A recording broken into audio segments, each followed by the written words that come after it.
Hello, everybody. You are listening to the Cast Bros. I am Andrew Castro. And I'm Adam Castro. How have you been doing this week, Adam? I know you have some big news that we have to share with our listeners because we've been talking so much crap about it that it's kind of disrespectful if we don't say it. So, what is your news of the week? Yeah, drum roll. So this last weekend, wasn't feeling great. Definitely felt tired, didn't get a lot of sleep.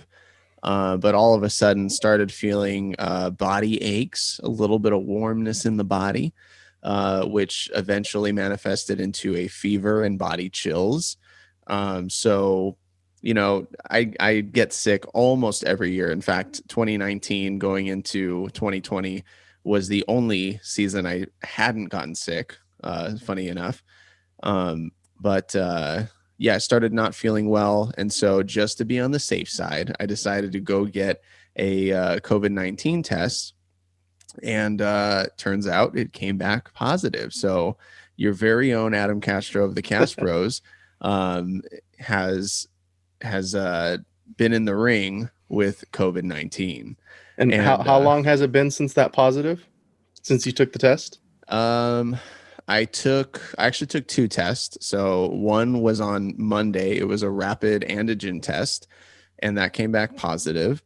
And another test was scheduled with my doctor, and that one was on Tuesday, and I got the results back on Thursday. So just confirmation that yes, I did have it. And so yeah, so And you're not symptoms. dead. You're not No, dead yet. no, I'm very much alive. I'm very much well. Definitely on the back end of it, we postponed having an episode just so that I can recover and so my voice could come back because I was experiencing that fever, body aches, a little bit of lost voice from a sore throat. Um, and yeah, man, bouncing back, feeling good. Had my first workout today outside with nobody around me. Just something really light, just hiking up a hill.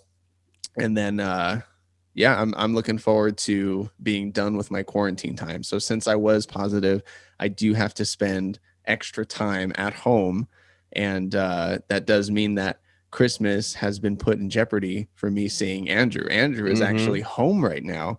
Andrew, what's it like to be home? I just finished my finals week. We're recording this on a Saturday. Tomorrow is my last day to turn in homework, and I have a major project that I have to edit before I can send it in, and then I'm done. On top of that, all of Thursday was spent driving down from Phoenix. I actually had to drop off my roommate who lives in Brawley, so I had to go down towards the border and then come back up to make it back to LA County. So Woo. long drive, 8 hours. Finally made it back. My car still is not unpacked, and Dad has been hounding me about that. But yeah, I brought out just enough to do the podcast, my cooler that I had in there, the stuff I need for tomorrow when I hang out with my buddies. Uh, I'm glad to be back, but I have not stopped yet. I haven't had that moment of rest, and I probably won't until Monday. Yeah, it's like when we would come home from the trip from like Spiro West Coast and stuff, and the trailer would still be attached to the car, and it's like, yeah, we're Mhm. back, but we still got to clean out the trailer. Still, there's still stuff to do. So See, I'm and sure. you know that we got that from Mom, because if it was up to Dad, we'd dead tired. Okay, we're hooking everything up, we're unpacking, we're getting everything back in order before we sit down, I like the dad voice. All right, everybody, let's get and everything then done. but our mom, and this is probably why me and Adam do this. If we come back from a trip, we will live out of the suitcase that we already had packed until it's empty, and then we'll start putting clothes away. The living room, the front living room or that front dining room area becomes like the dumping spot for all of the bags, all of the Hmm. stuff, all of the clothes, all of the laundry, and And it then we pick stays at it. there. We Yeah, pick at it throughout the month. it stays there for at least a month until finally one day somebody decides, nope, we got to have a cleaning day, and it all gets cleared up. Somebody decides. So yes, I understand you're home, but you're not like fully able to relax yet. But at least you're home. I'm really feeling bad about I didn't know you were going to be home so soon. And so when I found out that I was positive and realized, oh no, I'm going to have to be spending a couple of extra days under lockdown. And then I was like, no, he's home. So that's like, you know, levels of games that we won't be able to play. And all the more reason for us to do this podcast. And we've said it before, this is where me and Adam get to talk, get to communicate. This is really how we find out about each other's weeks sometimes. Yeah. And this is the first we've really been able to talk since the last episode. Mm-hmm. Andrew's been really stressed with school. How was the last couple of weeks of school? I'm actually I've been pushing to get a 3.8 GPA, and I was on course to do that. But then my accounting teacher posted a video in our discussion questions. And the way our assignments work is discussion questions are, here's a question, you answer it, and you read other people's answers to leave comments, but you only have to leave so many comments. No one pays attention to that.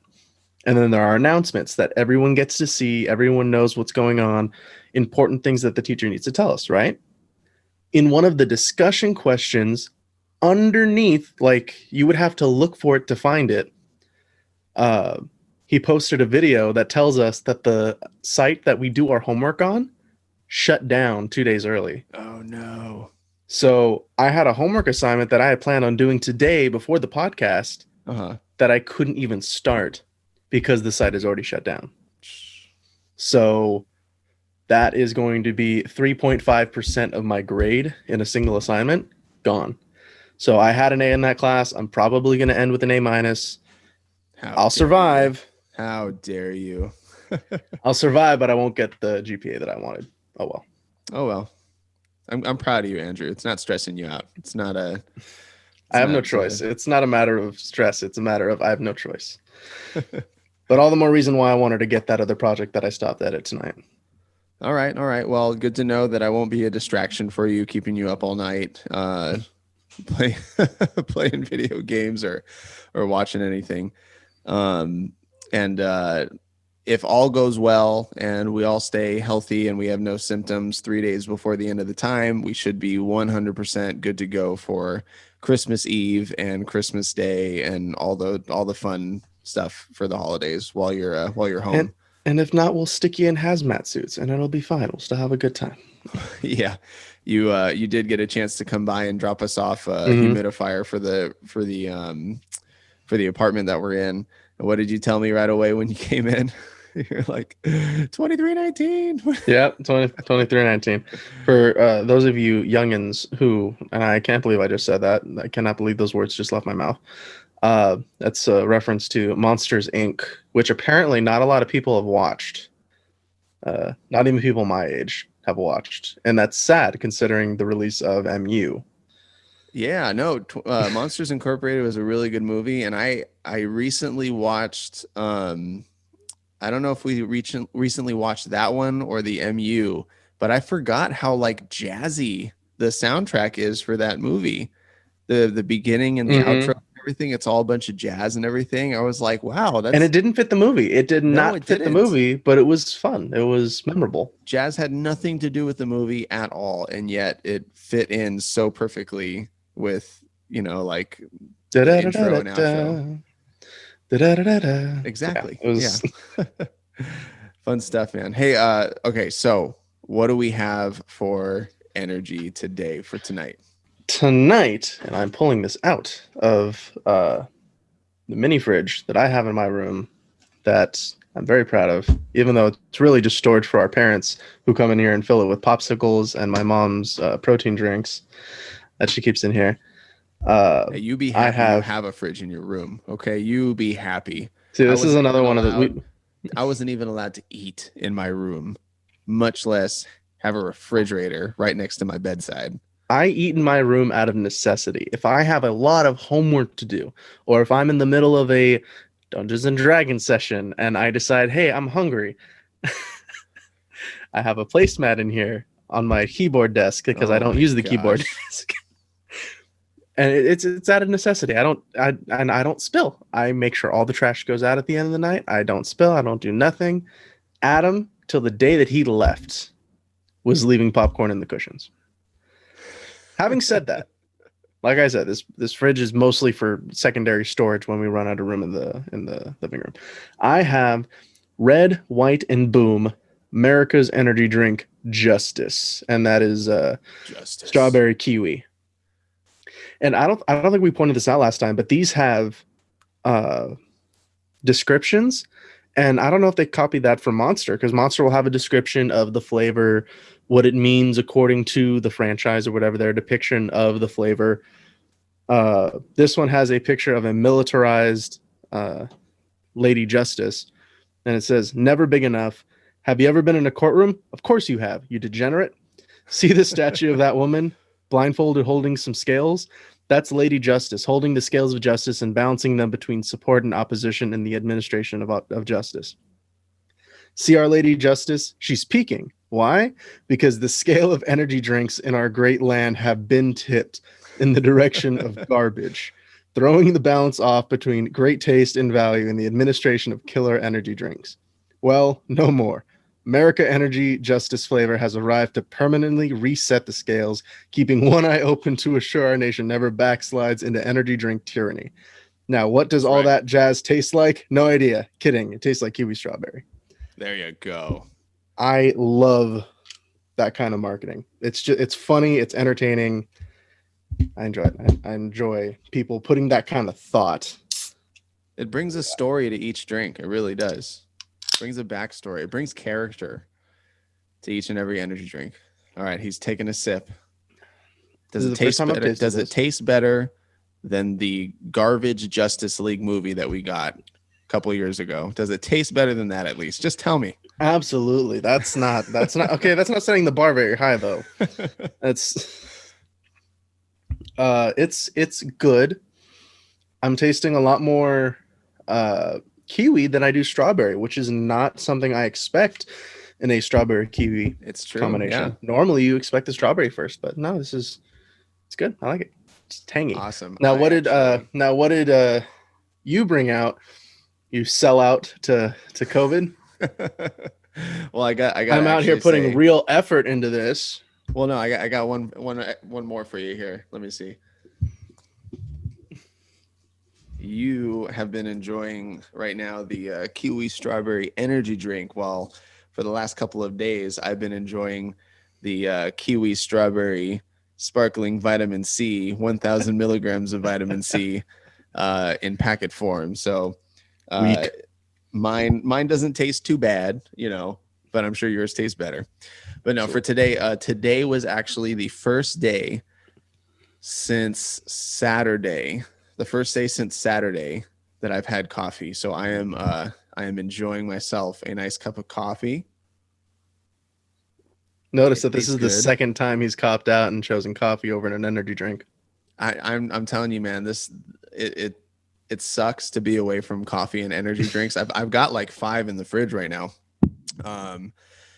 waiting for me for tomorrow, really, because today I wasn't going to do it. I didn't need to. But it sucks to be away from coffee and to be able to come back to it. It just tastes so good.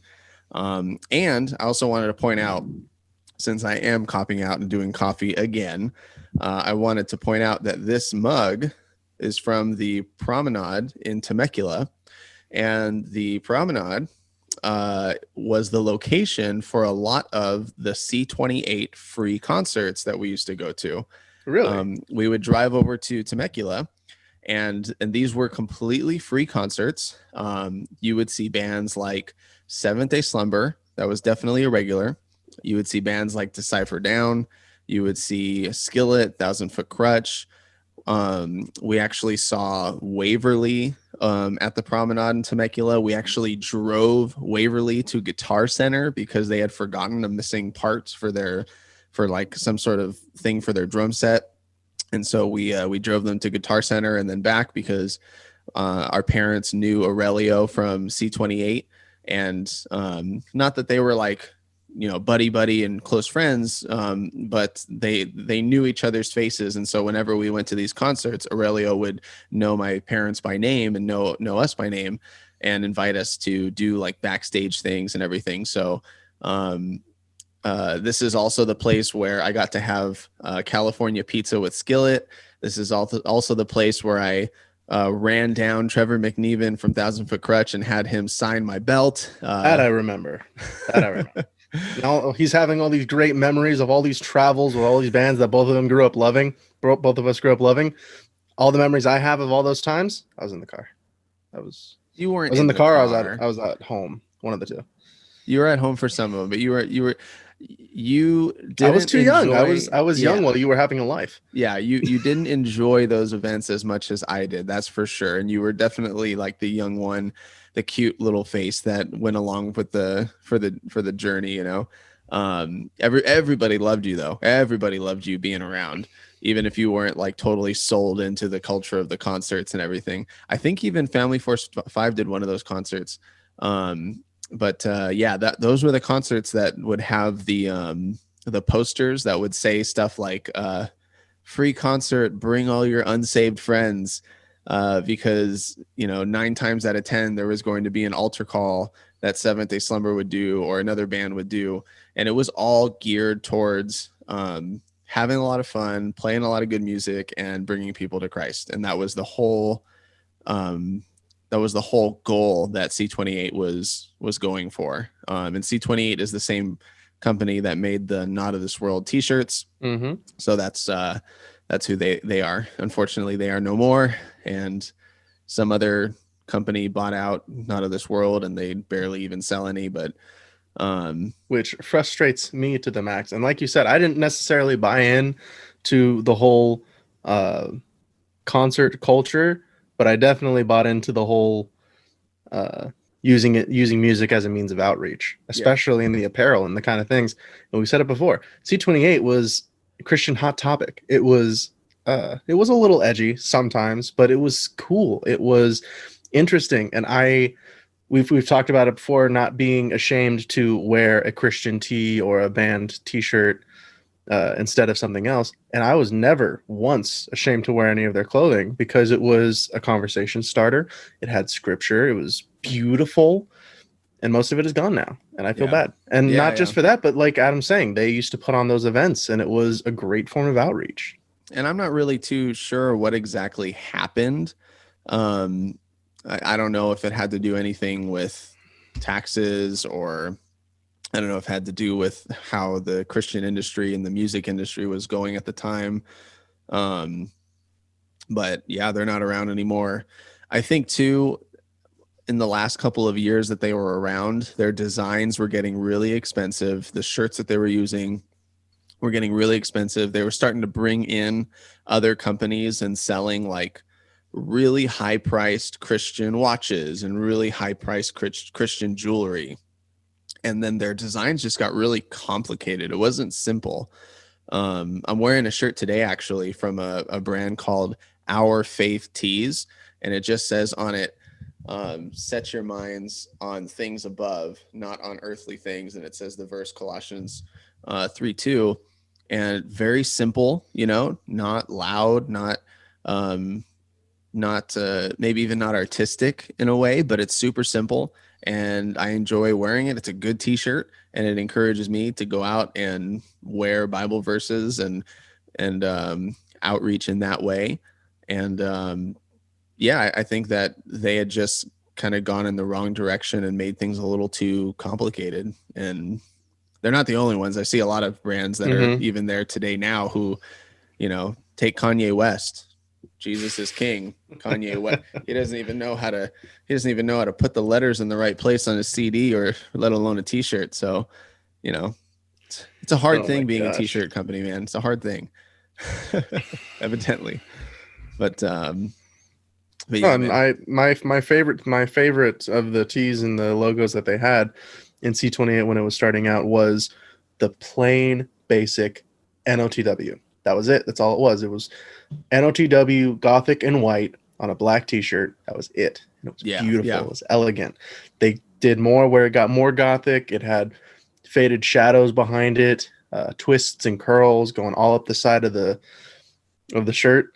And yeah, it looked nice, some of them, but some of them weren't what the people would wear what the people going to their concerts, what the people who were going into their store would wear. I think they wanted to be like a brand image. Like you see Nike and Supreme. Oh, well, it has the logo on there. It's fine. It costs a lot because of the logo. At least from what I saw towards the end, they officially closed in 2012, I think. So I wasn't that old. But yeah, the simple stuff was my favorite. I have a watch that doesn't even work right now. I would really want to get a new battery and a strap for it, and it's just the watch with an NCW on it. That's it. It's and we, while we've been talking about what we would do for our own merch, and there's the Christian rock ex dude Mateo, who is, he asked about doing merch for his own line to all of his followers, and they were like, yeah, definitely, of course. So he's wondering, what should I do for that? And I've always erred on the side of simplicity. Like, if you make something that looks really good, feels really comfortable, and it's simple, and a lot of people can wear it and feel comfortable wearing it, you really can't go wrong. And the other thing I really like is just like a phrase, a phrase that somebody can get behind, that is either something that we say or something that has a lot of meaning. If you're a band like Thousand for Crutch, and you want to make a t-shirt that says "Light Up the Sky," or something like that. Well, for the longest time, TFK just went off of just TFK, or they had the logo from Masquerade. Right. The Masquerade logo, or just the word TFK. And that's why we like shopping at the nutritional store next to Adam's Gym. It's Anti-Limit Limitless Club, or it's the Limitless Nutrition Zone, and all of their stuff is really simple. And everyone that I know that I've shown it to really likes it. Yeah, or like you said, it's a phrase that someone can get behind. Anti-Limit Limitless Club, and I think that if you're a Christian t-shirt brand right now and you're trying to make t-shirts for people to start wearing, like, just keep it simple and keep it biblical and keep it encouraging, and I think that people will buy them. I was immediately drawn to shirts like this. I even have one that says "Cast all your anxieties on the Lord." I have another one that says iron, as iron sharpens iron, so does one man sharpen another. These are really good messages that are just the Bible, and they're just on a t-shirt, and it looks great and it feels great. That's something I can get behind. So it's a bestseller for a reason. Yeah, definitely. Hey, and going back to the concerts, which one that you have actually gone to more than I have? You've been to the Rock and Worship Roadshow. There you go. I love going there. How were those? Because honestly, I think I went to one, and I think you've gone to like 3 or 4. Yeah, I've gone to like 3 or 4. One of them I actually saw Stephanie at, that I didn't know she was going to be there. I'll get to that story in a minute. But normally the Rock and Worship Roadshow is Staples Center, completely filled with people, normally chairs on the bottom, but it never gets mosh pit. There's never a bunch of people crowding up and pushing each other or anything like that, like we were used to in Spirit West Coast. I don't want to having No, but it was still fun. You could still see people rocking out. They're still having a good time. They're just staying in their seats. I went there to see Skillet. I've been there to see Stephen Curtis Chapman, TFK, Family Force 5. This would have been sophomore year, I think, was one of the years I went, and they had the commercial for GCU. And oh no, it wasn't sophomore year. It was 8th grade. I don't know why I got those so confused. 8th grade, they had the commercial for GCU, and it brought back into my mind, because, and I think I've said it on the podcast, my first introduction to Grand Canyon University was at Spirit West Coast at one of their booths, that they just happened to have a booth there. Right. They gave me a free t-shirt, and that was the end of that. Ever since then, it's been... Which can I just say, Can I just say, I miss the booths at Spirit West Coast. Absolutely. It was It's all not about the convention booths at Spirit West Coast. I mean, you could go to the concerts and you could see the bands, but it was really about walking up and down and back and forth, picking off the free stickers and pamphlets that all if, of the if any of you have places ever were been to giving. the county fairs, the LA County Fair, Orange County, or anywhere really that has a county fair, and they have those big convention centers, they're selling hot tubs and converter boxes. Totally okay stuff to sell. OxyClean and Spam Wow. That one guy who's just so ShamWow. super enthralled with the ShamWow. It's every year there's one. At Spirit West Coast, we had that, but it wasn't always to sell products. A lot of the time it was different forms of outreach. A lot of times it was just people who wanted to use the publicity of having a concert, the publicity of having a Christian concert atmosphere to promote their brand, to promote who they were. A lot of times it was sometimes they would cut off a section just for the bands to come out and sign merchandise, and they would have different sections for different bands, different areas. They had one of them, a whole section was devoted to children's stuff, because that was back when they had VeggieTales Land in the Spirit West Coasts. But and that was, you would see different ministries who would all be there, who would be basically just saying, hey, this is what we do. If you want to support it, then get your name on this list. There would be schools and everything. Hey, if you want to get a good Christian education, just sign up here and we'll give you more information. There was those guitars, that organization that would have all of the bands sign the guitars, and then they would auction them off, and all of the auction money would go towards some sort of charity or something for whatever one of these different organizations would do. What was the one that Mom and Dad signed up for, where you support the child overseas? I think they still run International. Yeah. Yes. But ultimately, I have no idea why our parents would have us go up and down the convention center booths. I think my dad was always looking for something to buy, because that's what he does at the county fairs. He does actually look for things to buy. I don't know what specifically. I think it was also time wasters too, because we had nothing to do in between the shows that we actually wanted to go see. Because they would play at different venues at different times of day. So we would actually have to, at the beginning of every day of Spirit West Coast, we'd have to say, okay, these people are playing. Here's where they're going to be. We have to make a game plan and say, we're going to be here, here, and here. We don't really care, or we don't really want to listen to anybody during this time slot, so we'll just walk around. Yeah, walk around, go to the bathroom, eat some food, and you would find some really fun stuff there too. Like that's where I bought, if anybody remembers that I wore this t-shirt way back in high school, but it was the t-shirt that says "Love one woman, love many guitars." Oh my gosh. love one woman, love many guitars. And it was just a picture of one woman, and then on the other side it was a guy with a bunch of guitars. How'd that work out for you? It's working out. It's working out very nicely. And then there was the group that did the G sus. It was the chord G sustained, but it sounded like Jesus. Get it? So there was some fun stuff there. And you would actually get to meet a lot of the band members there as well. They would be hanging around their merch tables. So, it was just a really fun experience. And you would get a little taste of that at these smaller events like the C28 concerts and the Rock and Roll Roadshow. Rock and Worship Roadshow. Worship Roadshow. Which, yeah, they had a bunch. That was one of the ways that I got back into being a little more involved in the bands that we grew up with, especially because one of the times, this was before me and Stephanie became a couple.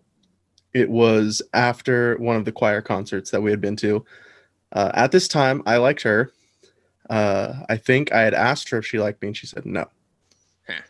So I had asked her, hey, what are you up to tonight? And we were in the parking lot trying to find a parking space of the Rock and Worship Roadshow. It was me and Mom. And she says, oh, I'm going to a concert tonight. I'm like, oh, cool. I'm going to a concert too. Who are you going to see? She said, oh, we're here to see Amy Grant and Skillet. And I'm thinking, Skillet's supposed to be playing here tonight. I don't know if Amy Grant's playing here tonight, but Skillet's playing here tonight. So I asked her, hey, are you here? And I sent her the place that we were at. And she said, "Yeah, you guys are gonna." And it was a whole deal of I went to go find her uh, after the show started. We took a picture together. She was there with her family. I was there with mom, and it was a cute little moment. We found out we Yeah, both like Skillet. We technically went to a concert together. Uh, but all that fun technically stuff. wasn't a first date. Technically, was the first date. That's cool. That's awesome. I think at one of those concerts too, we got a chance to see Nine Lashes and Decipher Down, and I'm actually really jealous because I know you have a Nine Lashes shirt, and I cannot for the life of me find any Nine Lashes apparel, and probably will not find Nine Lashes apparel until they release their new album in It is 2021. it is the Nine Lashes logo with the colors of the American flag. That's the one I have. Gosh. Yeah, so I'm pretty jealous. I've been trying to find, different band merchandise, and I'm really kicking myself in the butt because I can't find anything Pillar. That TFK shirt that I found, You're I don't know not if you gonna saw find it. anything Pillar. That's not your fault. That's I know. just I know they're out of the game. Ugh, they're out of the game. Maybe for the I'll love of the maybe I'll game. message some of the guys and see if they have a spare or something. But found that TFK one, so I was really happy about that because I wasn't gonna go and buy a TFK shirt that said "Throw up your rock fist if you're feeling it" when I drop this. Uh, I might still have my old Kiros shirt somewhere. oh, I don't know. It's been forever since I've worn it, like middle school. you know what though? We can actually at this point start sharing t-shirts again because there was a moment there where like t-shirts were too small for you and they were too or they were too big for you and too small for me. And then there was a moment where now I think we're almost at that same size again. Yeah, yeah. I mean, I'm definitely bulking up, so I don't know if you've seen me in the I'm last. 2X. Oh, okay. Well, maybe not 2X. I'm starting to dip into the extra large now. I think I need to get lower and then we'll talk. Then yeah, we'll talk. I'm like I've been wearing large for a while now, and I'm just like wanting a little bit more room in front of the stomach, if you know what I'm talking about. Let the dad bod breathe a little bit, and I think I might be getting some extra large shirts. We'll see. We'll see. You're getting a little too used to married life. Well, no, you know what? I mean, right before I got COVID, right before, literally the night, Saturday night, okay, Saturday night. I deadlifted 475 pounds, squatted 375 pounds, and then took the 100-pound dumbbells for eight reps on the bench. So like I was feeling really strong. I even curled the 60-pound dumbbells. I was feeling really strong. So I was like, so that probably is what set my immune system over the edge that night and ended up making me succumb to the COVID-19 coronavirus. So if you on hadn't have Sunday. worked out, you'd be perfectly healthy. That's what I'm hearing. That's not what I'm going to say. But yeah, so I've been getting a little bit bigger and I've been bulking up a little bit more. So we'll see what happens. I might just slim back down because I hadn't been doing much running since Spartan races aren't happening. But we'll see, But anyways, I am very jealous of you for having that Nine Lashes shirt. And hopefully in the future, as we start seeing more music come out and more of these live streams happen, more merchandise will come out. I've got some announcements to make because since Thanksgiving, we've gotten a lot of new announcements. Disciple, in our last episode, I had to let you guys know that they had postponed their live stream and had to make it later on in December. Well, guess what? I wasn't the only one who ended up getting a positive test for COVID-19 again. Someone else had gotten a positive test in the Disciple crew, whether it's the band or the crew members. And so they again had to postpone their concert. So the Disciple Anniversary X Horseshoes and Hand Grenades live stream is still going to happen. And it is going to happen on January 23rd now. Can they even call it the anniversary live stream anymore? That's a bit much. I know, huh? Because now it's not even in the same year. Oh man, right? But you know, they got to do what they got to do. They're gonna make it happen. I do have to say, one postponement, it kind of sucks, but you're like, okay, it's just another couple of weeks. Two postponements, it's like, oh man, That's heartbreaking. It's Yeah. heartbreaking, and you kind of lose the excitement and momentum of all of it, you know. I really do find myself not as excited now just because it's been postponed so much. But on the Patreon end, Disciple has been making up for it in more content and everything. So, you know, and we want the guys to be healthy. And on top of that, there are other live streams that are happening. So I've got a couple of things on my list here of live streams. So I just want to throw them all out there so our listeners can take it all in. And I know, Andrew, you're going to want to watch at least one of these. The one you're not going to want to watch is the Anberlin one, because you don't like Anberlin. Or you don't like the... let's get this out of the way right now. I would never say that there's a band that I don't like. Maybe an artist. There are a lot of solo artists that I don't like, but I would never say that I don't like a band. I may not prefer, especially Christian bands. Especially Christian bands. There are some that I don't prefer. There's some that I don't go out of my way for, but I do still like Anberlin. Okay. I stand corrected. He likes get that right out of the way. Okay. Well, Anberlin has been doing a great job with their live streams. They've been doing better and better. They did their first album called Blueprints for the Black Market, and that was their We Are the Lost Ones live stream. And then they did their Never Take Friendship personal album, and that was their Tear Us Apart live stream. And their third one was for Cities. And Cities, what did they call that one? More to life than being alive. I think that was the live stream, what they called it, more to life than being alive. And so their fourth live stream, they're just going right up the list of their albums, and they're doing the album called New Surrender, and the title of their live stream is called Paper Tigers. And Paper Tigers is actually from a song called The Resistance, and it's a great song. So if you haven't heard that album or that song, check it out. Anberlin, New Surrender, and it's going to be on January 8th that's going to be happening. Project 86, now that's a band that, Andrew, you probably haven't heard too much of, but actually Project 86 is a band that I know about because Aaron actually gave me their first CD called Drawing Black Lines. When I was growing up, I think he liked the band. He knew that I liked Christian music, and so he just gave me the CD to listen to, and I fell in love with it.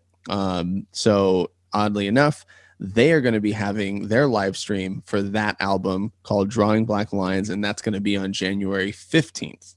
So right off the bat, we're getting a lot of really good live streams in January. But before that, Andrew, MXPX has created a living room setup where they've got their singer, who's also the bass player. They've got their guitarist. They've got their drummer. It looks like a very fun setup, a very clean setup. And they're doing live streams. I think like actual scheduled live streams on the regular, like their shows, but just from their living room. So the next scheduled live stream is on December 23rd. And I think we might end up watching that together. Hopefully, if all goes well, we'll be able to watch it together. MXPX is very near and dear to my heart because actually the first time that I heard about them was through Scooby-Doo, the live action movie. Yeah. The second one. That was the first that was the first time I'd ever heard them. They sing the Scooby-Doo theme song at the end when they're fighting the monsters and all that other stuff. And it's just a punk rock version of the original theme song, and it was awesome. Yeah. So from that, Adam showed me their other music, and they are a Christian punk rock band. And that was a whole side of Christian music that I hadn't gotten too far into at this time. We started listening to it more together. And there's actually two songs in particular that whenever it comes on, whenever one of us starts singing it, me and Adam will both just go right into it, singing a duet together. And that is Wrecking Hotel Rooms Wrecking Hotel Rooms. and Everything Sucks When You're Gone. Those are our two favorite songs by them. So yes, Yeah. I am excited to see that. So if we get to see that together, that'd be awesome. We can actually probably thank Scooby-Doo, the Scooby-Doo movies, for introducing us to both MXPX and Simple Plan. Absolutely. Because of that one song, Don't Want to Think About You. And that is also my go-to song whenever I'm playing a video game. Whenever me and Adam are playing a video game and I'm about to die. Run away, running as fast as I can. It was a very influential song. It's a very emotional song, an edgy tween, a little bit more like punk pop, but definitely more on that punk side. That and like Clock Stoppers. Clock Stoppers had a bunch of Blink-182 songs in it, so we listened to a lot of that. There's a lot of early 2000s movies that brought up music for me and Adam. There's one band, and be prepared, the name does not represent the band. I'm going to say that right now. They're actually a very wholesome band, but their name is Bare Naked Ladies. Has nothing to do with the lyrics of their songs, has nothing to do with the kind of music that they produce. They actually played the song One Little Slip from Chicken Little and 1 Week from the original Digimon movie. And that was, again, that's something that me and Adam grew up with. We appreciate that kind of music. And it was very lighthearted. They actually, I don't know what movies they've been in recently, but they worked with Rooster Teeth, the creators of Red vs. Blue, Ruby, shows like that. They worked with them to create their new music videos. And I've seen a couple of those. They're actually really good. I could be wrong. But aren't they also the singers of the Psych intro? I don't know if they're the singers of the Psych intro. I'm not sure of that. Okay, but it's that style, right? They are the singers of the entire theme song of Big Bang Theory. Okay. So if you guys don't know who they are. So we've had a lot of influences. And MXPX is definitely one of them. So their live stream will be on that 23rd of December. So we're looking forward to maybe even watching that. And then, you know who else? I don't listen to him as much. I mean, I don't listen to him really at all anymore. But I know there might be some of our listeners who would be upset with us if we didn't mention it. But Switchfoot is also doing a really good job in connecting with their fan base right now and doing different live streams. And they just had like a Christmas special. And, you know, Switchfoot is one of those bands that I think they were really, really radio friendly. And then, I don't know, they just kind of went in more of like a chill direction with their music, maybe even a little bit more, not folky, but like, I don't know, just a little more chill direction with their music. It wasn't as radio friendly. It didn't catch my ear as much. And this might fall into the nostalgia of this is what we grew up with. This is what we're used to them playing, because we remember the earlier Switchfoot songs that you can rock out to. There was one of my choir concerts where we had a drummer and a guitar player to accompany us. And one of the guitar players started playing a Switchfoot song to practice and tune his guitar. And I that was amazing for someone randomly to have played that years after that song came out. Yeah. And their genre has definitely changed since then. And they were never like super heavy. I mean, for both of us, we would love to hear them play Dare You to Move or This Is Your Life, Only Hope, This Is Your Life. Really slow ballady songs, but still really powerful. And, it's just different now. And I think part of it too is that I just haven't kept up with them, and their genre and their lyrical genre has been a lot different. But they are doing live streams and they're connecting with their fans. They're doing a great job of it. So if you're interested in watching Switchfoot, you can go check them out. I think that's it as far as the as far as the live streams, August Burns Red on the metal screamo side has been doing live streams too. They just did their Christmas songs. They're definitely another end of the spectrum. Andrew doesn't really like that style of music, like screaming all the way through the music. I like music that I can understand what they're saying. I like music that can be Right. recreated. Does that make sense? Yeah. Right. And this is definitely stuff where all throughout the songs, he's just screaming it out. You may or may not be able to understand it, but you can't deny the energy that comes from bands like that. And they have been bringing it in their live stream. So that they've also been doing that as well. Andrew, if you could pick one band to do a live stream, to come back and do our live, like if they've broken up and they haven't been together and they just got back together to do a live stream, or they're currently together and just haven't done a live stream yet, which band would you pick to do a live stream concert? Before I answer that, are you setting me up for a specific answer? No, I'm really curious.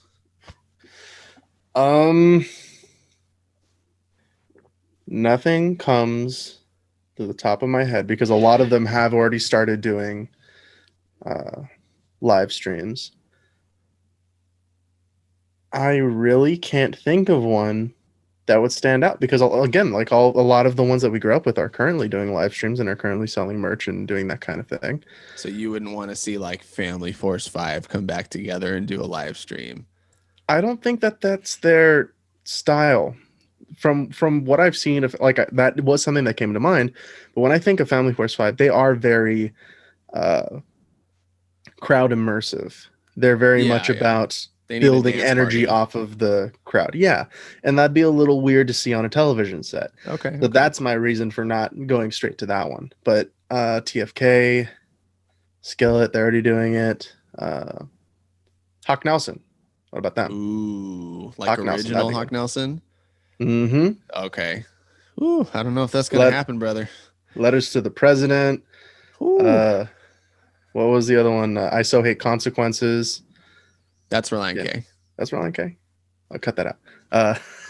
No, it's okay. I mean, them too. They haven't been doing any live stream anything, so that would be really. I honestly wish that they were doing more live stream stuff, but they haven't. To be fair, if anyone ever gets mad at me for this, Adam gets mad at me for this too. For whatever reason, Hawk Nelson titles, Reliant K titles, and Stellar Kirk titles all slowly blend in for me. They all just blend in together. Yeah, same as our genre, Philmont, all those punk poppy bands.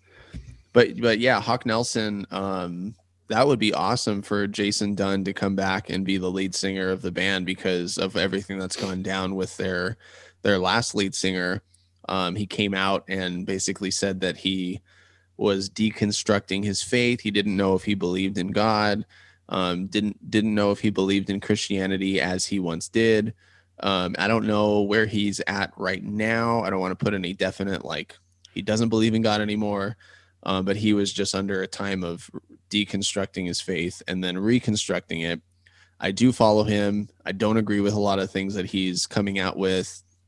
Very general, very, all roads lead to awareness of self and right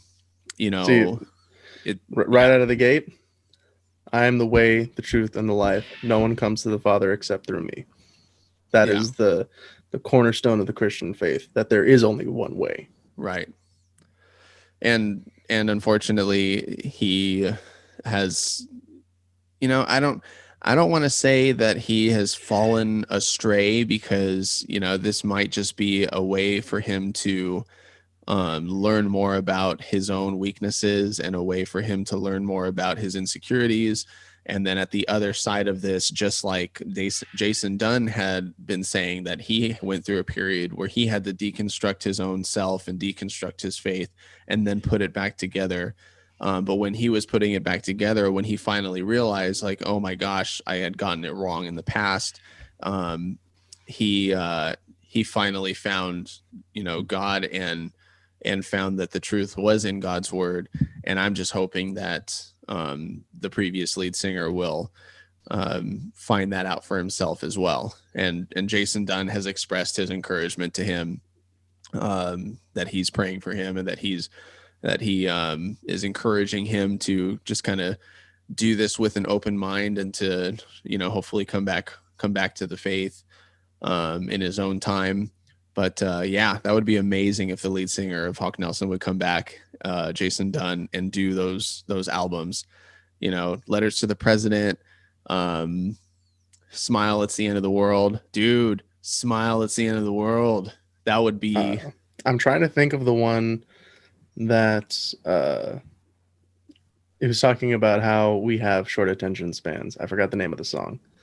Yeah, which one is that one? Crap. Or Nothing Left to Say.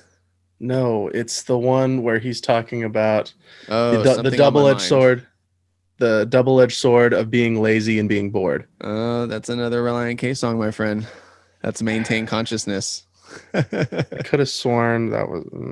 all along, I have Andrew a problem. Really wants Relient K to do their I have a problem. I have a problem. It's okay. I mean, I think all of these songs were just all right, how about this? Friend Like That. Yeah, Friend Like That. Well, I mean, that wasn't their best album. I have to give you the credit of, like, a lot of these songs were just songs you listened to because I was listening to them at the time. You listened to all of those bands at the same time. Yeah, and it was more secondary of me listening to them having similar voices, similar tones, and I just had to guess. Because I remember, like you mentioned, Friend Like That. That was their third album, and I remember when that came out. Like, I was in band camp, and I remember asking Mom to go drop me off at the Christian music store, so that at a Family Christian, so that I could go and buy the CD, because I knew that it came out that week. So yeah, and to be fair, it doesn't help that a lot. And I don't want to call out TFK. I don't want to call out any other band, but a lot of their songs sound like other songs. Oh yeah. Wicked and Breaking Benjamin's Diary of Jane. That's one of them.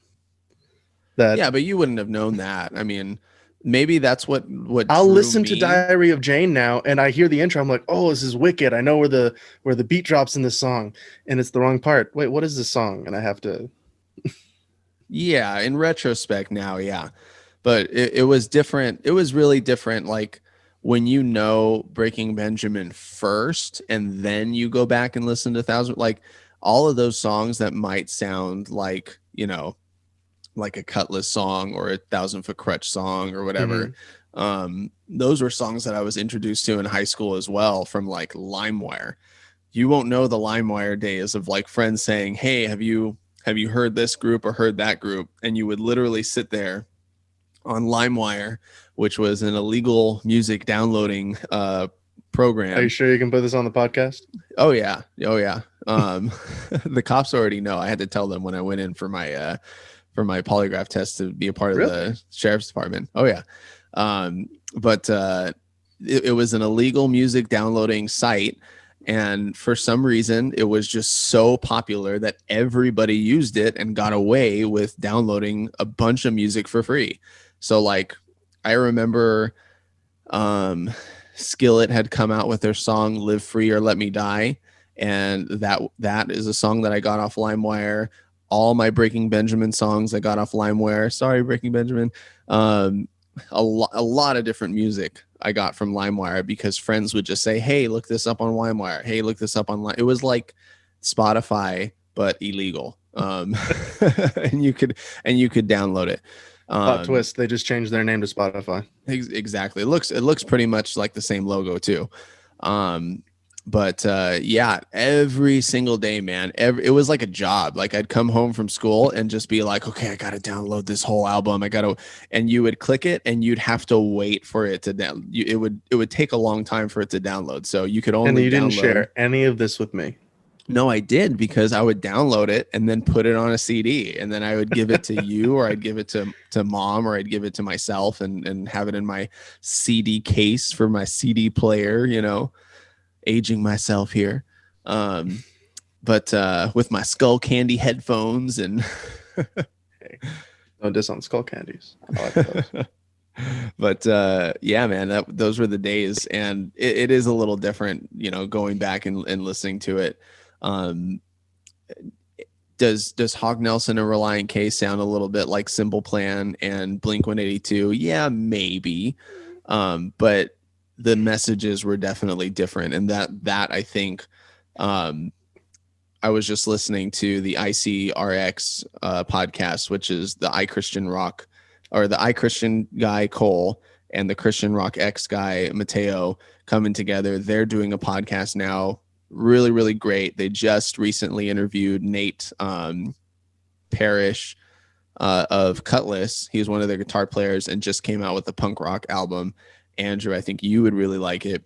But they were talking about how the Christian music industry like really does rest on their strength of writing really good lyrics that have really good meaning, have really good depth to them, and have a really good message that they're trying to bring home.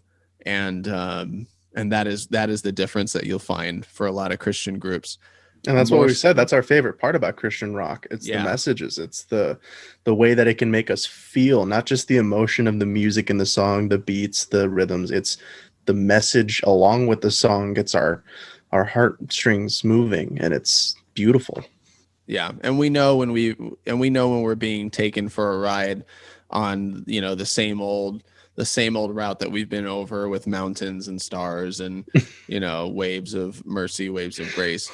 What was it? We saw a meme the other day that was a guy standing with the flamethrower, and it was TFK lyrics about fire.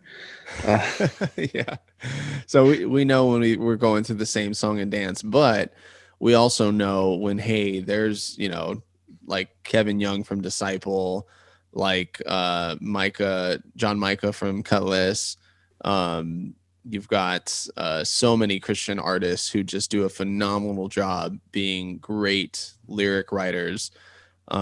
Stephen Christian from Anberlin, you know, these even MXPX on the simpler side can still capture. I think his name is Mike Herrera. I think that's his name. Yeah, sounds right. Or Mike Herrera. But yeah, they just do a great job of capturing you lyrically. And I don't know who does it better than like Matthew Thiessen of Reliant K. Like those songwriters are just amazing songwriters, who can basically take you as a Christian where they're able to take you and say, like, you know what you need to do as a Christian, you know what the Bible says and what is good and right, and then here's reality where all of that is going to come crashing down, and this is why it's gonna happen and why it's still okay, and how you can go in it, through it, and come out of it, overcoming it and still being a Christian, and maybe left with some consequences, maybe left with some, you know, lessons learned, but you still come out of it and you can still know that God is still good and that he is still going to lead you through it and lead you out of it. And, you know, apply that to depression, apply that to loss of family, apply that to tragedy, apply that to whatever. And that is Christian music. There's definitely some beautiful, I keep using that word today, beautiful lyrics, and you have to take into account too, a lot of the people that can do that kind of thing, taking lyrics about the Bible, about God, about Christ, and applying it to worldly life, applying it to drugs, relationships, hurt, pain, are people that have gone through it, are people who have experienced that firsthand, and they know that feeling. And we've talked about it before on the podcast, where we would listen to Skillet, and Skillet was one of the bands that I think related it best, especially for Adam's generation of high schoolers, the really edgy, the really emotionally downtrodden. And they took it and said, the things of the world, the things that the world will tell you are good, drugs, sex, doing things that the world will tell you are good, God's better. God's better than drugs. The feeling of God in your life, comatose, all of those things that the world will tell you are good, God is always better. Yeah. And the only kind of person that can really say that in a way that everyone will understand, even me and Adam, we didn't grow up doing drugs or drinking in the house. We didn't grow up with that, but even we could have an emotional relation to it. And especially when showing that to people who might be struggling with those things. Yeah. Yeah. Well, guys, we've come to the part of the show where we are going to show you a song. We're going to do a song reaction and review and commentary. We decided to give Disciple a break this week, and and again, if this episode comes out late, you'll know why. Having to deal with YouTube again. Yeah. Which has been going really well, by the way. I think as long as I jump on it real quick, the copyright things go away. And I think all of the labels know that, hey, song reaction and reviews are here to stay, and they help the industry. And we hope to bring more awareness to great music and great songs and great lyrics. And part of that is another new song by Nine Lashes called Dear Self. Now, I wanted to make sure that we went through the song because it's not only a great song, it's not only a new Nine Lashes song, but it's also, I'm dying over here, but it's also a song that has really good parallels to dealing with COVID-19, taken from experience. Okay, so with these new songs that have all come out, by the way, Nine Lashes has been known to be really, really good lyrically, but there is a new artistic flair to these songs that are coming out this year or next year, and I'm really excited to see the rest of them as they come out. And Andrew, I hope that you'll enjoy this next song. Here it is, Nine Lashes, Dear Self.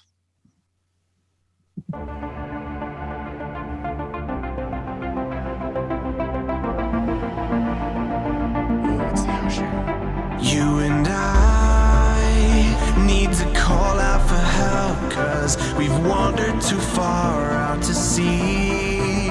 I'm alright, I keep telling myself, but I'm finding it hard to believe. I try to wait it out, but you're down in the lungs and it's harder to breathe. I'll never make it out with all the terrible questions you're throwing at me. Dear self, you are the heaviness in my chest, Dear self, you are the weariness in my breath,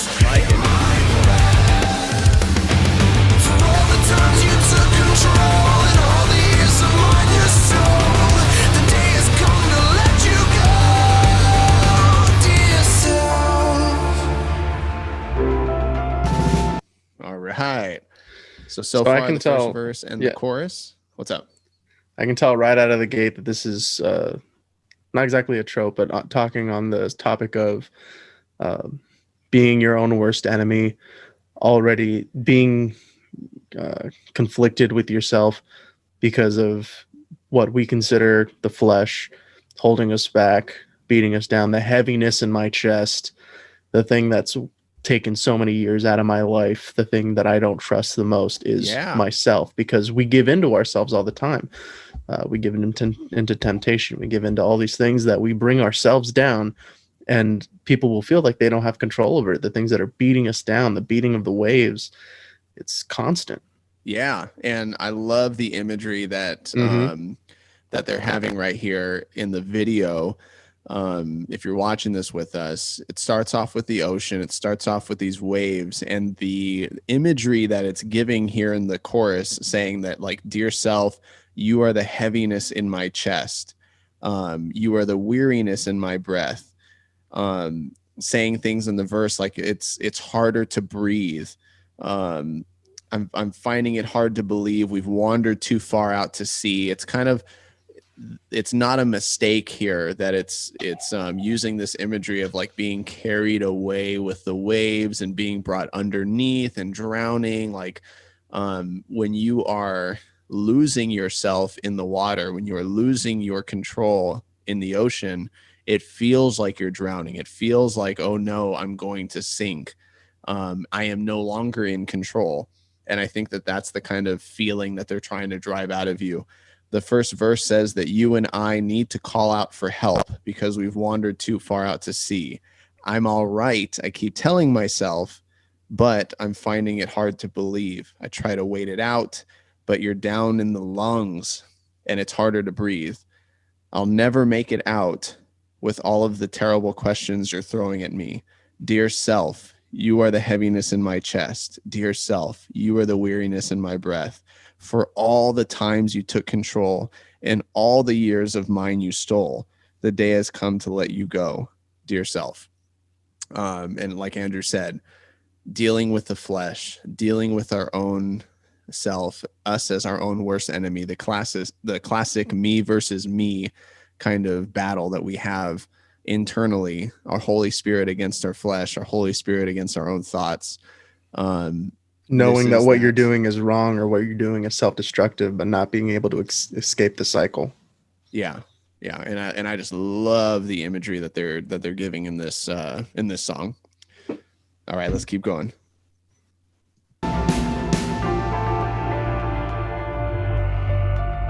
It is I Look at him, it's you. Yeah. Does look like me. I'm alright. There may be scars on the chest, but it's holding a heart. Love this little beat here too. I try to wait it out, but you're down in the lungs and it's harder to breathe. I'll never make it out with all the terrible questions you're throwing at me. Dear self, you are the heaviness in my chest, Dear self, Love that he screams that out. the weariness in my breath, That plead for help. It's a real scream.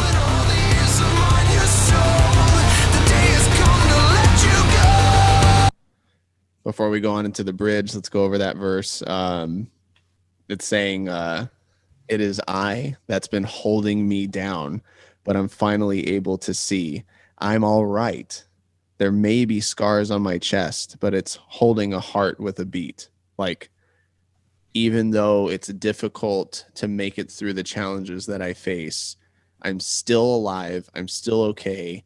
And I'm still breathing. I'm still going. This heart is still beating. Now it still goes into the next little pre-chorus saying, I try to wait it out, but you're down in the lungs and it's harder to breathe. I'll never make it out with all the terrible questions you're throwing at me. But I love that imagery of like in the first verse, doesn't feel like there's any hope. Second verse offers that hope. You know, I realize like I am the reason why I feel this way. And so I need to let myself go. I need to like give, again, like they said in their other song, in the other song that we did a reaction to, Follow. I need to follow after Christ. I need to give it to him. I need to give him control and chase after him and let myself go and my weaknesses go. Yeah, you summed it up perfectly. It's just like you said, in the first verse you hear there's no hope, there's no chance, I'm completely overwhelmed. And this one, from the perspective of the song, I'm starting to see that I do have some control. I know what's causing it, and that's the first step. Yeah. I know that I'm the problem. All right, going into the bridge.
the end of the video says Romans 6, knowing this, that our old man is crucified with him, that the body of sin might be destroyed, that henceforth we should not serve sin, for he that is dead is freed from sin.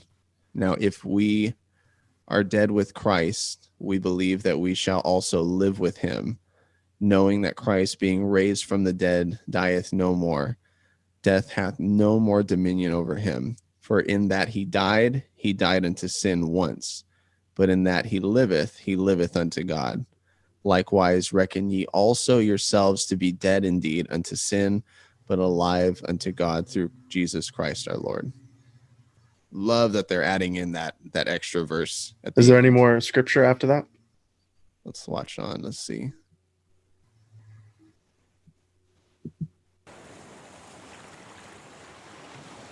I was also going to say that right after we pressed play, those same people that were just starting to see that glimmer of hope, other people came to their aid. Yeah. Video. Other people came to help them, to lift them up. Looks like that's it there. 9 lashes, dear self. So I do think that's a very important detail for the sake of the visuals, is that some of the people who were downtrodden weren't able to pick themselves back up. The woman who was crying in the bathroom, another woman came in and handed her a paper towel. The man who was struggling to get up the hill, someone came down and grabbed his hand. Yeah. And that's both symbolism of our need for Christ and our need for each other as believers to bring us out of that.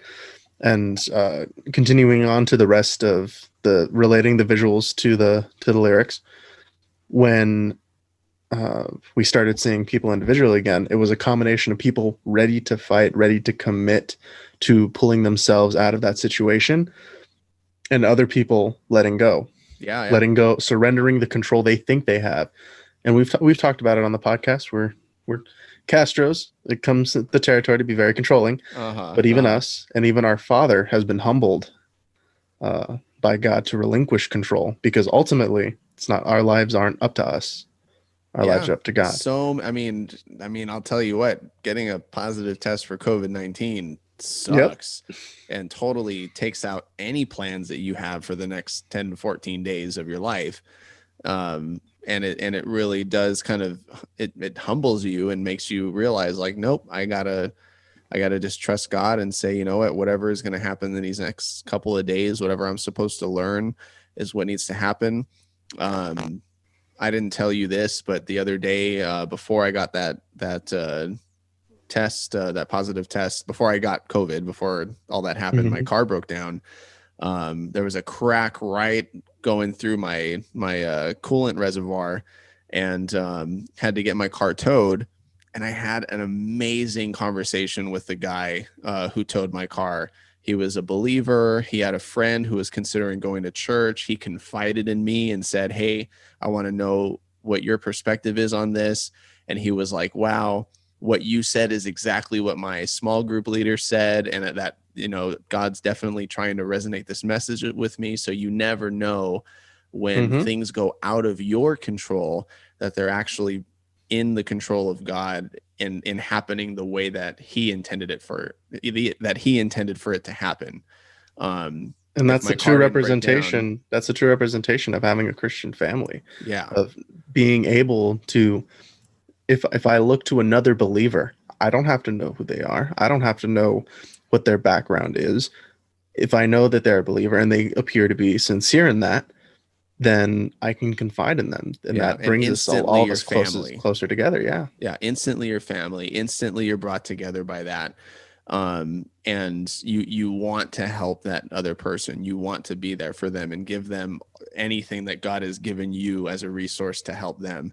So even in this song, like we think that in ourselves, in our own plans, in our own agenda, in our own timing and everything, that we can get through the things that we are struggling with. But in reality, like the bridge says, now I'm finally falling into the waves of the unknown. It is unknown to say, I'm not going to give into my own plans. It is unknown to say, okay, God, whatever you want to do with my life, you lead me down that path. You lead me into that journey. And it says that I've left you, meaning my old self, far behind me for the grace that I now call home. We can call that uncertainty home now, because we know that in the uncertainty of what will happen, there is grace. It doesn't have to look perfect. It doesn't have to be perfect. It doesn't have to all work out the way that we thought it was going to work out. If God is in control and God is orchestrating it and he is leading us through it, it's going to end up being what he has made it to be. And I think that is a beautiful picture when we let go of ourselves and just say, okay, God, this is the situation I'm in. I just want to do what you want me to do what you've called me to do, and go that way. Do what you have intended for me to do in this path. And I think it's important to say that that is exactly what Christians are called to do. The very first followers of Christ, the disciples, when Christ met them, they had families, they had friends, they had careers, they had jobs. They were their own people. And Christ told them to follow him, drop everything that they were doing and follow him. Yeah. And they did. And now they are known as the 12 disciples. And we have they lost their own identities, or at least what they thought their identities were going to be, and took on a new identity by letting themselves go. Took on the unknown of being a disciple of Christ. So this idea of giving up your plans, giving up your identity, giving up everything that you might think you are going to be, that is a very common idea in Christianity. And that's something that every Christian should at least want to be willing to do. Yeah. So 9 Lashes, Dear Self, great song, great job to these guys. Honestly, like, I am so excited for their new music. I think I had listed all of the songs in the last episode that we did a reaction for them on. So if you want to know all about that, you can visit that episode. But what do you think of this direction that they're going in, Andrew? Like, they have gone in the hard screaming kind of genre, and they've gone also in the soft worship side with their like that Galaxy album that they had before. Where do you think this is falling in that spectrum? Again, I'm going to say that this probably has a lot to do with nostalgia and how we grew up, but I really do like these last 2 songs that you've showed me from 9 Lashes, because it does resonate with us, the message that we want from a Christian rock band, and it has the style of not necessarily edgy, but just more hardened tone to it, in a way that makes it so that the message is clear. It makes it so that the message it's supposed to hit us. It's supposed to hit us in a way that a soft song or a screamo song that we can't understand won't. It's not supposed to be all about emotion, and it's not supposed to be all about deep thought. It's supposed to be somewhere in the middle, and that's the kind of music that we enjoy. Yeah, and the last song that we did a review for, Follow, definitely harder, definitely had more of like a riff playing in the song, whereas this one, it really did feel like calm waves, and then one big wave crashing. I like that verse, how it comes in with the Dear Self, like just boom, it's like a wave that comes and hits you. And I love that they set the video like that and made the song like that, where it's a very, very soft verse, and then the chorus just boom comes in. And cry for help. Yeah, and a cry for help. Dear Self, you are the weariness in my breath. You are the heaviness in my chest. And I think just really, really good artistic, like I said, that artistic flair that they're having is really, really nice compared to some of the other things that they've done in the past. And not that their past songs haven't been great, but I just think that they've gone another step further in their imagery and in their metaphors, and it sounds awesome.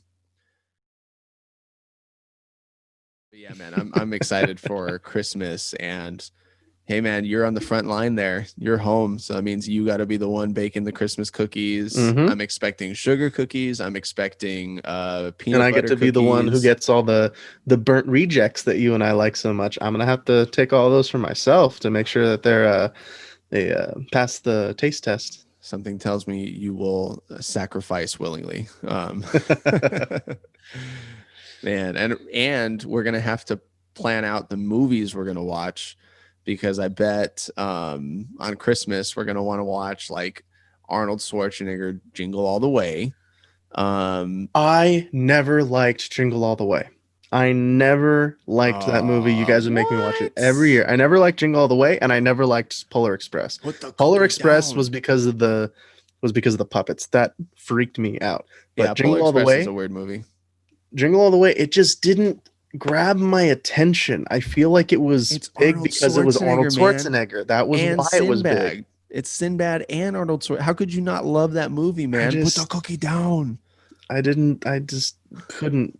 I couldn't wrap my head around it because it made me so anxious. It's turbo time. I used to get anxious at situations, especially when it came to relationships in movies. Like if I see something being torn down in a movie between two people, and you see in that movie the entire time the husband and the wife, their relationship slowly getting torn down, and him and his son, and it makes me anxious. I can't enjoy a movie when I'm that anxious. Ned steps in, the neighbor, and is like, "Oh, what kind of husband isn't home to put the star on your Christmas tree?" Oh, we got him that toy months ago. It's nestled safely under our tree. Safely under our tree. Safely under our tree. Yeah, I can admit that it was a relatively good movie. I just didn't like it. Yeah, I mean, it's definitely not as much of a classic for us as like Jack Frost. And Tim Allen's the Santa Claus. Yeah. I was actually really surprised, man, when we all watched Jack Frost. You were there for that, right? Mm-hmm. And for our viewers, we're not talking about the old claymation version. We're talking about the Michael one Keaton, you know, live action. He turns into a snowman. Yeah. Spoiler alert. And that's all we're gonna say. Yeah. He turns into a snowman. It's a oh man, it's such a emotional movie, and I had no clue that I was gonna cry the last time that we saw it. Like, I don't know why you cried. Dude, it was like I was empathizing with those emotions for the very first time. I don't remember the last time I saw that movie. I know that we would watch it almost every year, but for some reason, like with Jaylene there with me watching it, it was her first time watching it. What I did notice watching it now as an adult is that a lot of his jokes, because I remember that from when I was younger, I'm like, he seems very okay with this and all the jokes he's popping off. It seemed more now watching it as an adult. He was trying to cope with the fact that this was all going on. His way of joking was like, I'm trying not to freak out. Yeah. He's wrestling with the reality too, all the way through. But it's just such a good movie. You really empathize with the husband and wife because of how they like flirt together. You can tell like they're so romantic with each other, but at the same time, he gets in trouble with her. Like, you know, he comes home late, he forgets the time, he gets in trouble with his son. So like, I see why you empathize with him. He's a musician, so I kind of know what that life is like, you know. Always like your mind is just in your work, and I always promised I'd fix that, and it never happened. Yeah. If you get a chance to see it, it is a very good movie. Yeah, such a good movie. That's definitely on the top of our list of like Christmas movies to watch. But yeah, that one and Santa Claus. What else is there to watch, man? There's Home Alone. I really wouldn't want to waste time watching Home Alone. It's a good movie, but it's just like, I watch it so many times, it's predictable. Yeah. I watch it so many times. I'd almost rather watch the third one, the reject one, just because it's just kind of funny. You know, it's stupid funny. But you know, when Dad's making the tamales, we're just watching Scrooge, right? Oh yeah. That is all we are allowed to watch. When our father makes tamales, it's only Scrooge and A Christmas Carol, and then Scrooge again, and then A Christmas Carol, Scrooge. Because there's so many different versions of those movies. There's so many different versions. It's like that we have. It has its own spindle. We have our own little section that's just a thick stack of Scrooge and the Christmas Carol. And we just keep feeding them in while our dad's making tamales, because if we try to help him make tamales, it takes longer and it's harder if we try to help him. So he'd rather us just change the CD and let him do his thing. And that is his process. Even though Netflix has all of them on there now. You know, Jim Carrey's Christmas Carol, Scrooge the movie, Scrooge 2000, Scrooge 1988, you know, Christmas Carol, Carol's Christmas, Muppets Christmas Carol, you know, all of that's the one I grew up with, and that was the only exposure I had to the Muppets. The one where Xavier from X-Men is Scrooge.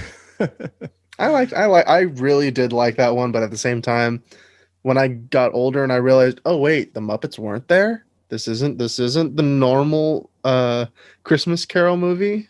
That was funny. Yeah, where the reactions aren't like.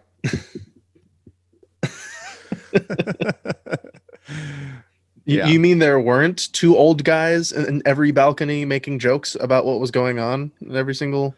Oh, dude, I actually just mentioned that last time I was home to Mom. I was like, we got to be careful on our podcast because we sound like the two brothers. We're like,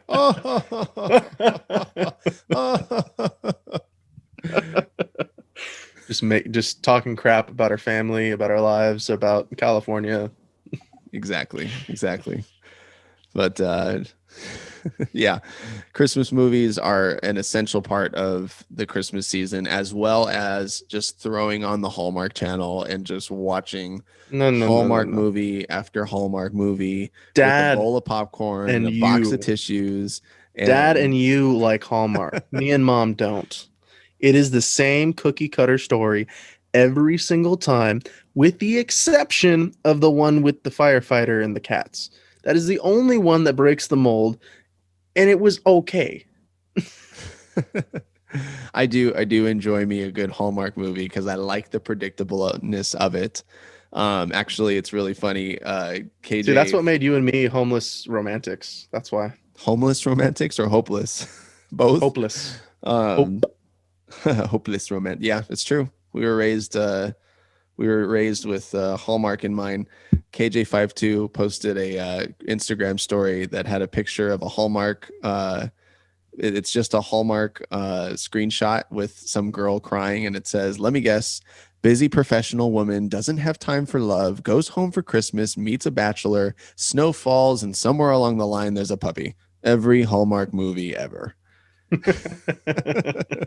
See, but it's a combination of, they're not all exactly the same story, but they all follow a similar formula. So like when you start the Hallmark movie and one of the main characters, because there's always a main girl character and a main guy character, and one of them's already in a relationship, that makes me anxious, like I said earlier, because I know they're going to break up by the end of the movie. I know she's going to leave him for this other guy, and it's going to be completely unwarranted or completely random. And I feel bad for the guy that got dumped. It's hardly ever where they're like the villain of the story. It's just, well, she's not in love with you anymore. If you fall out of love and into love at the drop of a hat that quickly, this new relationship probably ain't going to last. I'm just saying. You know, that's always the downfall of all these movies. It's always like she still like knows who he is, or he still knows there's still a relationship there, you know, like it's not like they are completely disconnected, or the Hallmark movie will do the best job to make them like the douchiest of persons ever, you know, and just be like, why are you even with this person at all? Those are the only like scenarios that they give. And so if it's the other one where like, yes, they do still have a relationship, they do still know each other, but it just so happens that their friend from high school who they used to love, who went off on a business trip and never came back, or who got disconnected and then all of a sudden came back to the hometown, or they came to their hometown, you know, it's just all feelings, you know? So yeah, I've never understood that part, but you know, it's still not bad though, when a movie is almost treated like a song where there's a verse and there's a chorus and there's a verse, then there's the bridge, and then you get the conclusion at the end.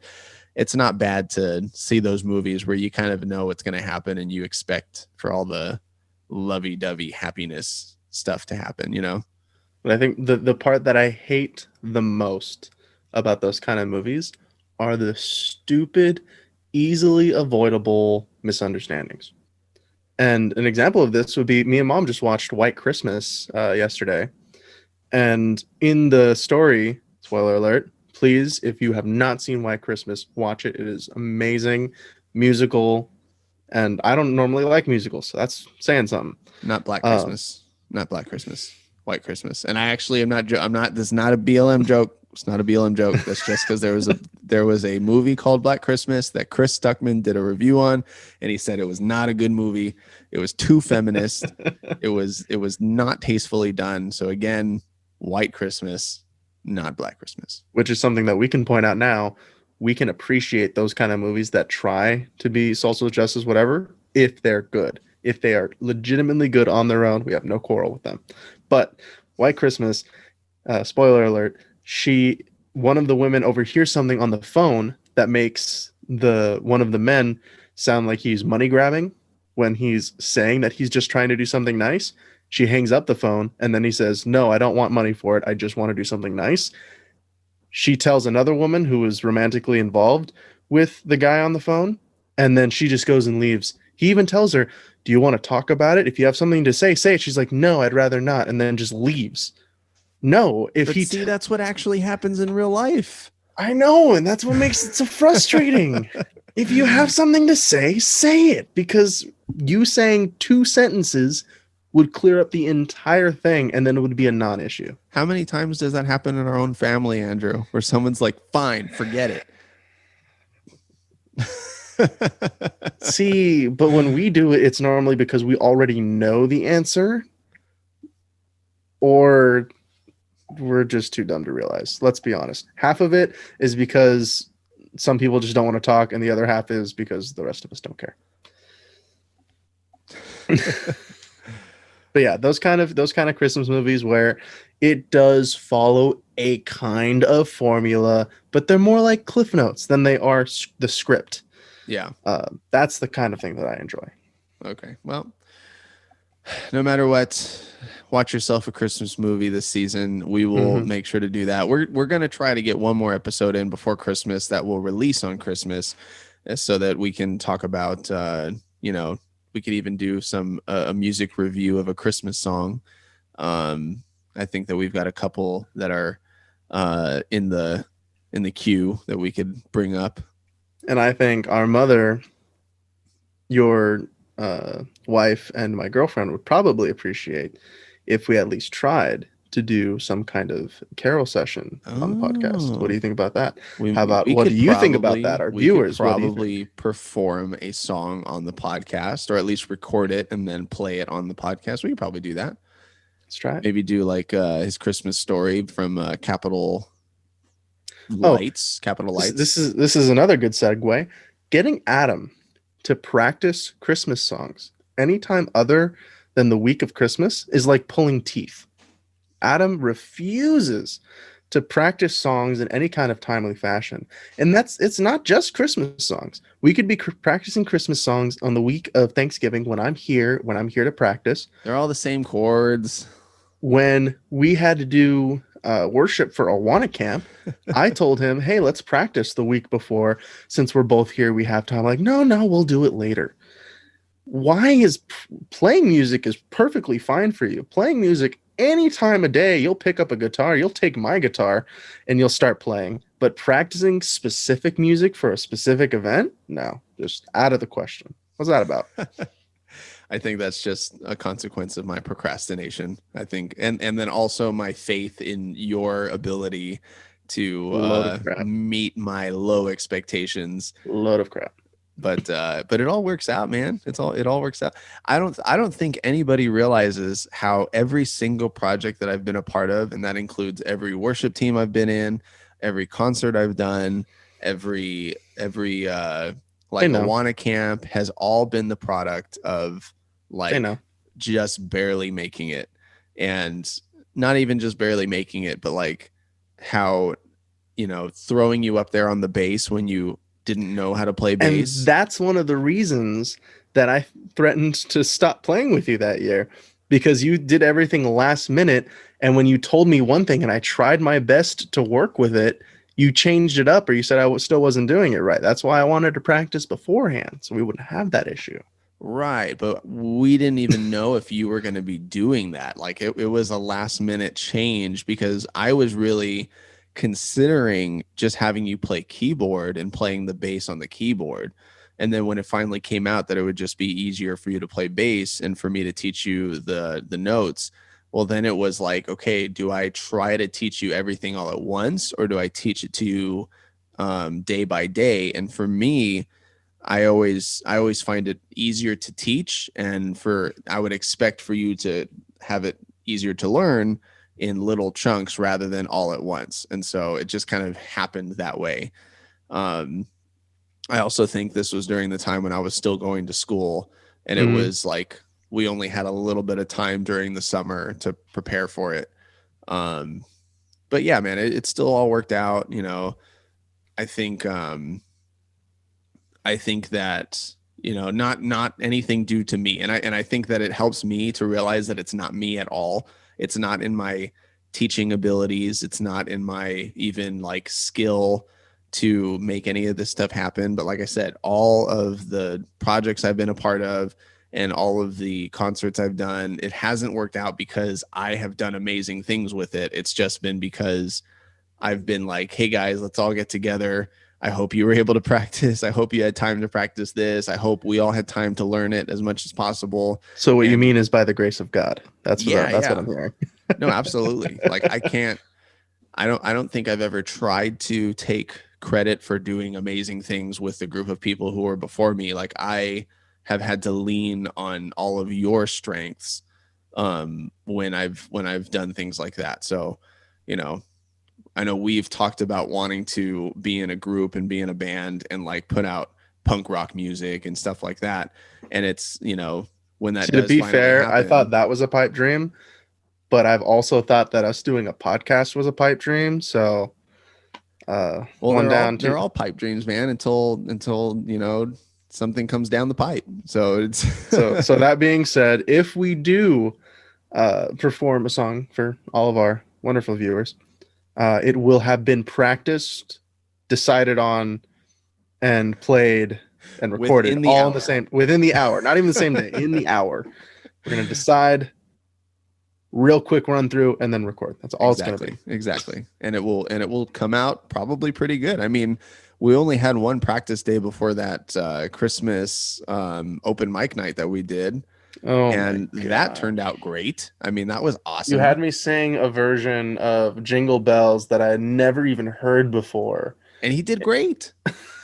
It was on the offbeat, and it was so weird to sing. And now I don't think I can sing Jingle Bells the same way again. Well, you can blame Tyrone Wells for that one. He's the one who made the version. But anyways, yeah. Before we sign off for this episode, I do have two more announcements that I want to make. Number one is that John Cooper from Skillet did release his book, Awake and Alive to Truth. So if you go to John, what's his middle name?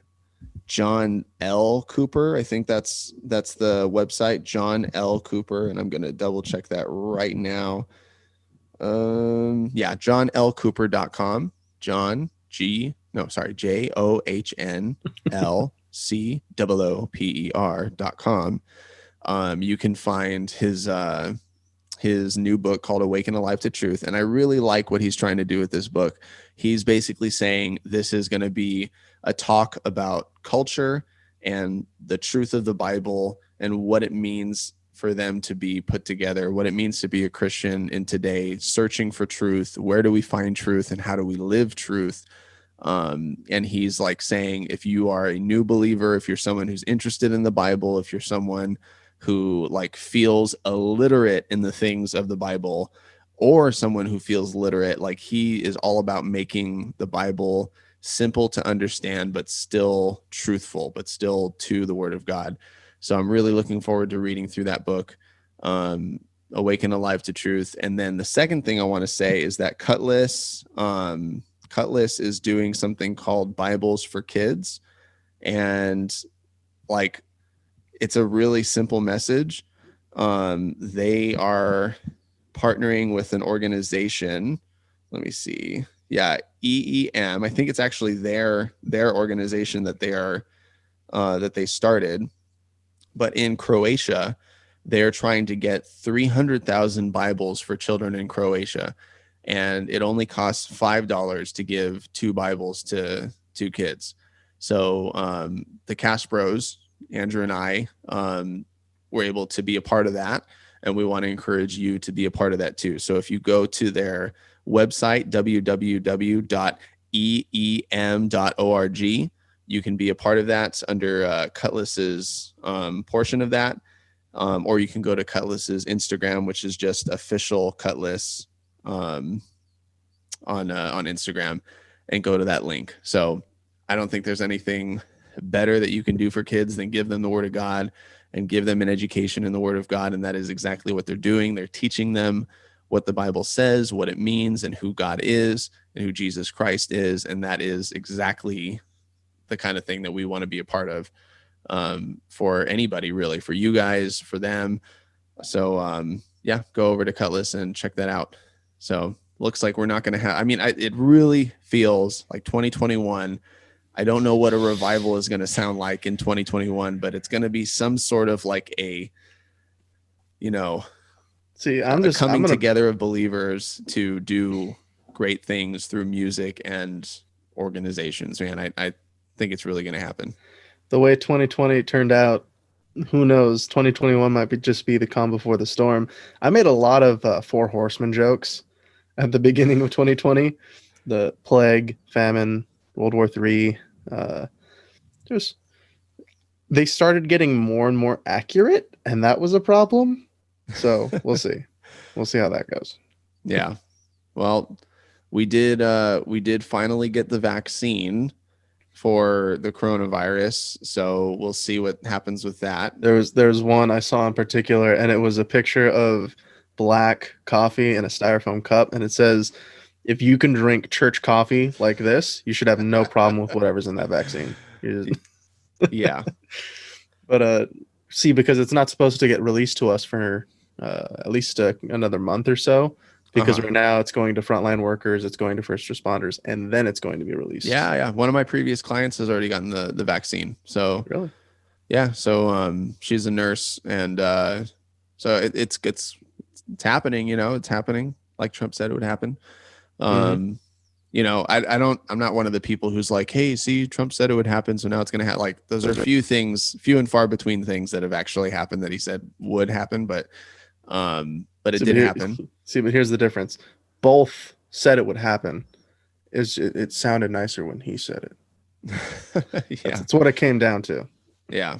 So, but now that that's out, hopefully that will bring some of the hospitalizations down. And, I don't know if I'm going to take it. Andrew and I haven't had lengthy discussions about vaccinations and everything, but I probably will, only because I don't want to have to worry about it. We don't get flu shots. We don't get flu shots because flu shots are not technically vaccines. They're a Mod Podge of different bacteria that can cause the flu, and it's supposed to build your immune system so you don't have to deal with it. Right, a vaccine is specific to that infection. That being said, I would want to take it again just so I don't have to worry about it anymore, especially because, and I've said on the podcast, I haven't been able to see my girlfriend since the beginning of COVID, or at least not for an extended amount of time, and that is a goal of mine. If I take the vaccine and that opens the opportunity for that to happen, then of course I'm going to take it. You're singing Hawk Nelson Gloria for Stephanie, huh? All I want for Christmas is if anyone has not heard that song, look up that song. It's Hawk Nelson. Is it actually Hawk Nelson this time? It's actually Hawk Nelson, yes. Hawk Nelson Gloria. I learned how to play it 2 years ago, And then we performed it at the coffee shop Last near minute. where Adam was. Yep, last minute. Yeah, definitely. I mean, at this point now, it's a goal for me to even see my loved ones, you know, to see you guys over this whole COVID thing. So, you know, I can understand a little bit better now the people who have either tested positive and had to go through this. And even though like I wasn't afraid of it then and not afraid of it now, like it you know, thankfully it wasn't the worst kind of sickness I've ever had. It wasn't a death sentence. No, definitely not. And like I've felt like I was on my deathbed before with the flu, like I think it was 3 years ago. That kind of feeling where you're like in bed and you're telling yourself to get up and you just don't, and you're telling yourself to get medicine and you fall asleep instead, and you wake up and you tell yourself to get medicine and then you fall asleep. Like that is a bad place to be. And that's when you know, like you're frying some brain cells in your sickness there.